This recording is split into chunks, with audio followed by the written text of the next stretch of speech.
আজকে হ্যাশট্যাগ আমরা সকলের টপিক নিয়ে চলে এলাম। আজকে টপিক দিয়েছে রাখি গাঙ্গুলি। তো রাখি খুব সুন্দর সুন্দর টপিক দেয়, চিন্তাভাবনা করে খুব সুন্দর সুন্দর টপিক দেয়। তো আজকের ওর টপিকটা হচ্ছে বয়স না, অভিজ্ঞতায় মানুষ বড় হয়। সত্যি না? খুব সুন্দর কথা। যত যার অভিজ্ঞতা তত সে এক্সপ্যান্ডেড। মারাত্মক কথা। কেননা শারীরিক যে বয়স, শরীরের বয়স, এই যে চুল পাকা বা এই যে হাঁটু ব্যথা, এই মাথা ব্যথা, এই শরীর খারাপ, বিভিন্ন রকম শরীরের জরা জীর্ণতা, যত পুরনো হব আমাদের মেশিন না, শরীরটাও একটা মেশিন, যত আমরা পুরনো হব, যত বয়স বাড়বে তত আমরা একটা পা এগিয়ে দেবো, আমাদের কার্যক্ষমতাটা আস্তে আস্তে কমতে থাকবে। কিন্তু অভিজ্ঞতায় যখন আমরা বড় হব, সেই বড় হওয়াটা মারাত্মক। সেটা জীবনের শেষ অবধি আমাকে পাশের মানুষটার কথা ভাবতে শেখাবে। আজকে আমরা দেখতে পাচ্ছি চতুর্দিকে কী অবস্থা। এই কথাটা আমি নিজে খুব বিশ্বাস করি এবং তোমাদের সবসময় বলতে থাকি যে আমার পাশের বন্ধুটি বা আমার প্রতিবেশী, সে যদি ভালো না থাকে, আমার ভালো থাকাটাকে সার্বাঙ্গীন মনে হবে না। কেননা তার খারাপ থাকার আঁচ আমার ওপর এসে পড়বে। আমার বন্ধু যদি ভালো থাকে, আমার প্রতিবেশী যদি ভালো থাকে, তাহলে কিন্তু অনেক ভালো, সার্বাঙ্গীন একটা ভালো। আমি যেটা বলতে চাইছি সেটা নিশ্চয় তোমরা বুঝতে পারছো। প্রতিবেশী ভালো না থাকলে সেই আঁচ আমার ওপরে উঠবে। এগুলো সব অভিজ্ঞতা। তো প্রতিবেশীকে সাপোর্টে রাখা বা তার জন্য প্রার্থনা করা, তার দিগদর্শন বা বিভিন্ন রকম, বা আমার বন্ধুর প্রতি, সেটাই বলছি, সকলে ভালো থাকলে সেই ভালোটা সার্বাঙ্গীন ভালো। একটা কিছু শেয়ার করতেও তো মানুষের ভালো, তা একটা মানুষ যদি ভালো না থাকে, আমি আমার ভালোটাও তো শেয়ার করতে পারবো না। সুখ দুঃখ সব শেয়ার করতে গেলে তাকে ভালো থাকতে হবে না, তার ভালোটাও আমায় দেখতে হবে। তো যেটা বলছি, সত্যি না, যত অভিজ্ঞতা মানুষের বাড়ে তত মানুষ এক্সপ্যান্ডেড হয়, মানুষের মন বড় হয়। তো কালকে আমার কাছে একটা কমেন্ট এসছে।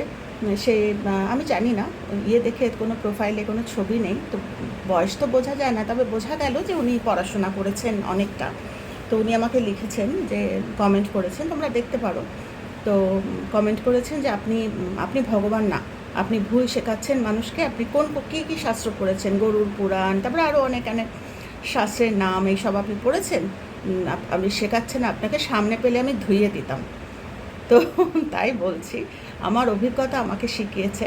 আমার এখন প্রায় 55-56 বছর বয়স হয়ে গেল। আমি জানি না আর বছর আমি থাকবো, কিন্তু আমার এই এত বছরের যে অভিজ্ঞতা, সেই অভিজ্ঞতা আমাকে শিখিয়েছে কি করব। সেই অভিজ্ঞতা আমাকে রাক্ষস হতে বারণ করেছে। কোনো মানুষের জীবনের কাউকে ধুয়ে দিতে চেও না, কাউকে ধুয়ে দিতে চেও না। সেটা কখনো ভগবান কখনো কাউকে ধুয়ে দেবে না। আপনি বলেছেন একমাত্র ভগবান শ্রীকৃষ্ণ, আপনিও ভগবান প্রেমী, ঈশ্বর প্রেমী, আমিও ঈশ্বর প্রেমী। তো একজন ঈশ্বর প্রেমী মানুষ আরেকজন ঈশ্বর প্রেমী মানুষকে যখন বলছে আপনাকে সামনে পেলে আমি ধুয়ে দিতাম, আমি জানি না এটাতে শ্রীকৃষ্ণ খুশি হতেন কিনা। তো আমি সেটাই বলছি, আমার অভিজ্ঞতা এটা বলে। আমি তো শ্রীকৃষ্ণকে সামনে দেখিনি, আমি তার সমস্তটুকু, তার তার মানে ওরালি ট্রান্সমিটেড যে টিচিংস বলুন বা যা কিছু, সেগুলো আমি আমার কর্ম দ্বারা আমি সাধন করার চেষ্টা করি। মানুষের জীবনে, কারোর জীবনে যেন আমি খারাপ কথা না বলি, কাউকে যাতে ব্যথা না দিই, আমি যেন তার জীবনে রাক্ষস, বাবা তা আবার আসছে, আবার আমায় ব্যথা দেবে, ওরম যেন না উঠি। তো দুটোই তো আছে, অর্ধেক রাক্ষস অর্ধেক ভগবান বলে তো কিছু হয় না, হয় ভগবান নয় রাক্ষস। তো সেটাই বলছি, আমি কি বলতে পারবো যে আমি অর্ধেক ভগবান, আমি অর্ধেক রাক্ষস? বলা যায় না তো। তাই আমি নিজেকে বলি, শুধু আমি নিজেকে, আপনার হয়তো খারাপ লেগেছে, আমি বোধহয় বলে ফেলেছি যে আমি ভগবান। আমি কিন্তু একা নিজের কথা ভগবান বলি না, আমি আপনাকেও ভগবানই দেখি, আপনার মধ্যে আমি শ্রীকৃষ্ণকে দেখি। আপনাকে সামনে থেকে আমি দেখিনি, আপনি আমাকে বলেছেন আমাকে সামনে পেলে ধুয়ে দিতেন। আমার তো সেই ক্ষমতা নেই, আমার কাউকে কি বলবো, এই ঠাকুরের পথে বা ঈশ্বরের পথে থাকতে থাকতে কাউকে ধুয়ে দেওয়ার মতো ক্ষমতা আমার একদম চলে গেছে। জানি না, ছোটোবেলায় নিশ্চয়ই ছিল, রাগ হতো বা বিরক্ত হতাম কিন্তু এখন আর নেই। এই পথে থাকতে থাকতে, ওই দিকে এগোতে আমার কিন্তু আর সেই কাউকে ধুয়ে দেওয়ার বা কাউকে ব্যথা দেওয়ার মতো ক্ষমতা আমার এখন আর নেই। আমার অভিজ্ঞতা আমাকে শিখিয়েছে, যার পাশেই তুমি যাও না কেন, তার জীবনে রাক্ষস হয়ে যেও না, তাকে ব্যথা দিও না, তার জীবনে ভগবান হয়ে যেও, তার জীবনে ঐশ্বরীয় একটা ভাব নিয়ে যেও, যাতে সেই মানুষটায় যন্ত্রণায় একটা ঠান্ডা ছায়া পড়ে, তার দুঃখ সুখের কথা তোমার সাথে বলতে পারে। তো রাক্ষসের সাথে তো বলা যায় না, তো আমি কী বলবো, আমি কী বলবো, আমি সত্যি জানি না, আপনি আমাকে বলে দিন। তবে হ্যাঁ, আপনি আমাকে লিখেছেন যে দাস, আপনি দাস 100 বার, তবে দাস হতে গেলেও সত্যি কথা ক্ষমতা লাগে। তো সেটাই বলছি যে আমার অভিজ্ঞতা আমাকে শিখিয়েছে যে দিনে দিনে নিজের মধ্যে আধ্যাত্মিক উন্নতি বা আত্মিক উন্নতি বা এক্সপ্যানশন, যেটা সব থেকে কী বলবো, সব থেকে মহার্ঘ যেটা হচ্ছে যে মানুষের পাশে একটা বন্ধু হিসেবে দাঁড়াও। তো আমরা সব থেকে বড় বন্ধু কাকে বলি? আমি যদি উল্টে নিজেই প্রশ্ন করি নিজেকে যে সব থেকে বড় বন্ধু কে? সে তো ঈশ্বর। আমাদের বন্ধু আর কে আছে? সে তো ঈশ্বর। একটা ছোট শিশু যখন জন্মায়, প্রচুর শিশু আছে যাদের মা বাবা ছেড়ে দিয়ে গেছে বা কর্ম তাদের এমন জায়গায় বড় করছে। তো অনাথ আশ্রম, আমি বলছি একটা উদাহরণ দেওয়ার জন্য, সেই বাচ্চাগুলো তো তার অরিজিনাল বায়োলজিক্যাল বাবা মাকে চেনে না। সে হিন্দু না সে অন্য কোনো ধর্মের কিছু জানে না। যেখানে বড় হয় সেইখানকার শাস্ত্র সে পড়ে। হয় যদি হিন্দু বাবা মার কাছে বড় হয়, কিন্তু তার বায়োলজিক্যাল বাবা মা হয়তো অন্য ধর্মাবলম্বী, কিন্তু সে সেই শাস্ত্র পড়ে না। প্রত্যেকটা ধর্মেরই শাস্ত্র আছে, আপনি কিছু শাস্ত্রের নাম করেছেন। তো সেই শাস্ত্র পড়লে একরকম, সেই শ্রী রামকৃষ্ণ পরমহংসদেব বলছেন না যে যত মত তত পথ, যে মতেই তুমি যাও না কেন পথ সেই একটা গন্তব্যে গিয়েই মেলবে, সেটা হচ্ছে আধ্যাত্মিক উন্নতি। তো সেটাই বলছি, সেই শিশু কি জানে যে আমার বায়োলজিক্যাল বাবা মাকে আমি কোন শাস্ত্র পড়লে আমি বুঝতে পারবো যে ভগবানকে বা আল্লাহকে বা ক্রাইস্টকে? তাকে তো যে কোনো একটা পথ ধরে এগোতে হবে, তো সে তো জানবে না। শিশু তো, আমাদের শ্রী রামকৃষ্ণ পরমহংসদেব ঠাকুর বলেছেন না যে বিশ্বাসটা যেন শিশু সুলভ হয়। তা আমার অভিজ্ঞতা আমাকে শিখিয়েছে, কারণ আমরা যখনই বড় হই না তখনই আমাদের অহং আসে। একটা ছোট্ট শিশু তার বন্ধু যখন পড়ে যাবে, সে কিন্তু দেখবে না সে বন্ধুটা পড়ে গেছে সে ভগবান না ভগবানের দাস, সে হিন্দু না সে অন্য কোনো ধর্মের, কিছু দেখবে না। সে হাতটা বাড়াবে। কে হাত বাড়ায়? একমাত্র ঈশ্বর হাত বাড়ান। তো আমাদের যদি হতে হয়, যে কোনো একটা হতে হবে। হয় আমি অর্ধেক রাক্ষস হওয়া যাবে না, আবার অর্ধেক ভগবানও হওয়া যাবে না, যে কোনো একটা। একদিনে তো হওয়া যায় না। আমরা সেই পথে এগোই। আমি রাক্ষসের পথে, যে পথে মানুষকে ব্যথা দেয়, সেই পথে আমি এগোই না। আমি নিজেকেও দেখি ওই পথেই আমি এগোচ্ছি, সেই ভালোর পথ। আর সেই অমৃতস্ব পুত্রা ভগবানের ভগবানের ছায়ায় কখনো কিন্তু কাঁটা ঝোপ যে ব্যথা দেয় তৈরি, যদিও কাঁটা ঝোপেরও একটা পারপাস থাকে। তো আজকের আলোচনা সেটা নয় বলে আর গেলাম না। তো সেটাই বলছি যে মানুষকে উদ্যত যেন না হই মানুষকে ব্যথা দেওয়ার জন্য। তো কাউকে বিচার করতে আমি পারি না। আমার অভিজ্ঞতা শিখিয়েছে সে কতটা পড়াশোনা করেছে বা কোনটা সে ভুল জানে কোনটা সে ঠিক জানে। দিনের শেষে আমি একটা জিনিস আমার অভিজ্ঞতায় শিখেছি, যে তোমার পড়াশোনা, তোমার কোনো কিছু তোমার সাথে যাবে না, যাবে তোমার ব্যবহার। তোমার যদি একটা মানুষকেও তুমি আরাম দিয়ে থাকতে পারো, একটা মানুষকেও এনকারেজ করতে পারো, একটা মানুষকেও শান্তি দিতে পারো, যে তোমায় ঘুরে এসে একবার ভাববে যে হ্যাঁ এই মানুষটা আমার সাথে আছে, এই রঞ্জনা দি আমার সাথে আছে, কাকিমণি আমার সাথে আছে, পিসিটা আমার সাথে আছে, আন্টিটা আমার সাথে আছে, অনেকে যারা মা বলতে পারে মাটা আমার সাথে আছে, এরকম হয়ে উঠতে।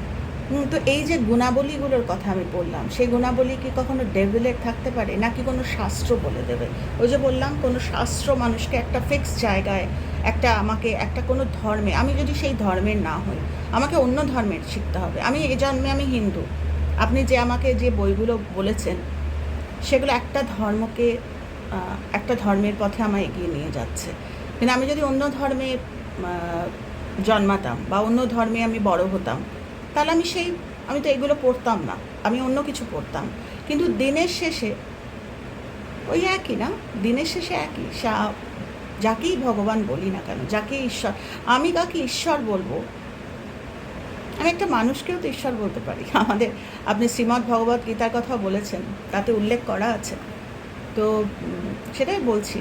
তো আমি তো সবসময় সেটাই ভাবি যে আমি নিজে ভগবত প্রেমী, আর আরেকজন ভগবত প্রেমীকে যেন সমমর্যাদা আমার মতো। আমি যদি রাক্ষস হই, আমি তো তাকে রাক্ষসই দেখব, তার ভুল খুঁজবো। কিন্তু আমি যদি আমার যদি ঐশ্বরীয় গুণাবলী আমার মধ্যে আমি ডেভেলপ করি, একদিনে তো হয় না, এটা একটা জার্নি।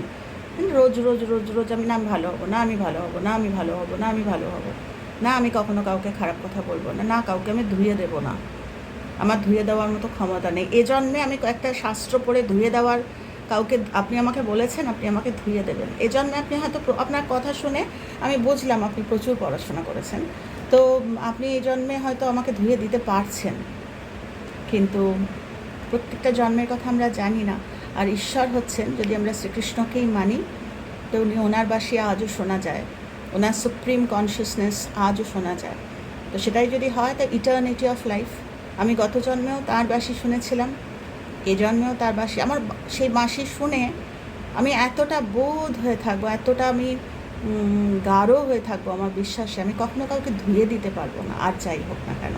আমি খোঁজ নিতে পারবো না, তুমি কি এই শাস্ত্র পড়েছো, তুমি কি ওই শাস্ত্র পড়েছো, মানুষকে ভুল শেখাচ্ছ, আমি বলতে পারবো না, আমার সে ক্ষমতা নেই। তাই আপনার কমেন্টটা দেখে আমি খানিকটা অবাকই হয়েছি যে আপনি আমাকে প্রশ্ন করেছেন আপনি এই শাস্ত্র পড়েছেন। পড়েছি বা পড়িনি, দিনের শেষে একটা কথা আমার অভিজ্ঞতা আমায় শিখিয়েছে, যা শাস্ত্রই আমি পড়ে থাকি না কেন, আমি কি ভেদাভেদ করতে করি এখনও?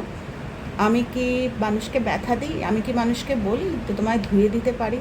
তোমার সঙ্গে দেখা হলে না তোমায় ধুয়ে দিতাম, বলতে পারি না। আমার সেই বলার ক্ষমতা ঈশ্বর সরিয়ে দিয়েছেন। আমার ইচ্ছা করলেও আমি ওই রকম রেগে আমি বলতে পারি না, বা কাউকে ওই অহং বশে তোমায় ধুয়ে দিতে পারতাম, কেননা কে কোন কন্ডিশনে আছে আমরা জানি না। এই জন্য বলে, আমার অভিজ্ঞতা আরেকটাও শিখিয়েছে যে যে মানুষটি জানে না কিছু, যে মানুষটি শাস্ত্র পড়েনি কিন্তু মানুষকে ভালোবাসে, আর যে মানুষটি অনেক শাস্ত্র পড়েছে কিন্তু মানুষকে ধুয়ে দিতে পারে, এখানে একটা কিন্তু বিরাট প্রশ্নবোধক চিহ্ন। তো আমাদের ধর্ম, মানুষের ধর্ম, যেরকম জলের ধর্ম ফ্লো করা, মানুষের ধর্ম হচ্ছে নিজে আনন্দে থাকবো, আরেকজনকে, যেটা ঠাকুরও বলে গেছে না শ্রী শ্রী রামকৃষ্ণ পরমহংসদেব, যে আনন্দময় হয়ে ওঠে, তোমার জীবনটা যেন আনন্দময় হয়ে ওঠে, হাজার দুঃখের মধ্যেও যেন আমি going back to the life, going back to ঈশ্বর, সেইখানে আমি যেন ফিরে যেতে পারি, যে না আমাকে এটা মানায় না, কাউকে খারাপ কথা বলা আমায় মানায় না, কাউকে খারাপ কথা বলে আমি কখনো বড় হতে পারবো না। এগুলো সব আমার অভিজ্ঞতা আমাকে শিখিয়েছে। তো এগুলো কোনো পুঁথি পড়ে, কোনো শাস্ত্র পড়ে শিখিনি, এরকম প্রচুর অভিজ্ঞতা মানুষের। তো আপনি আমাকে বলেছেন আপনার মনে হয়েছে যে আমি তো সত্যিই দাস, কিন্তু সেই দাস কার, এটা একটা বিরাট প্রশ্ন। দাস কার? দাস কিন্তু সবার আছে, যে কোনো সত্তারই দাস থাকতে হবে। আমি সেইগুলো আজকে আলোচনার বিষয় না। তো আমি ঈশ্বরের দাস সত্যিই সবাই হতে পারে না, হতে গেলে কিন্তু ক্ষমতা লাগে।